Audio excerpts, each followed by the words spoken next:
قيادة مستشفى 48 وطاقمه الطبي والإداري كانت في مقدمة مستقبلي قافلة النصر ومرافقيها، عبرت عن عميق تقديرها وامتنانها لهذه المساهمة وكافة المساهمات الوطنية المماثلة التي تعكس وبما لا يدع مجالا للشك مدى التفاف الشعب حول قيادته وقواته المسلحة والأمن، خصوصا في مثل هذه الظروف. البداية باسم قيادة الحرس الجمهوري نتوجه بالشكر الجزيل إلى القافلة الطبية، قافلة النصر الطبية، والتي عكست مدى التلاحم والارتباط ما بين القيادة وما بين الشعب. فهو مستشفى 48 في أيام السلم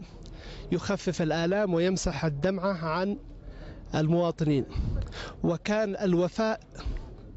قوبل بالوفاء من الشعب، وهذا خير دليل. فهي القوافل الطبية تأتي تباعا إلى المستشفى لتؤكد وتوصل رسالة يسمعها جميع العالم بأن اليمن حكومة وشعبا متحدة في اتجاه واحد ونهج واحد ودين واحد، وإن شاء الله ستجتث هذه الفئة الضالة والمضلة التي ليس لها أي هدف إلا التخريب والدمار للبلاد، ولكن هيهات أن يكون ذلك، فبعدهم كل البعد. مستشفى 48 النموذجي يقوم باستقبال الجرحى من قوات الحرس الجمهوري، وكذلك من المنتسبين وزارة الدفاع، وأيضا كذلك المدنيين الذين يقدموا حياتهم وأرواحهم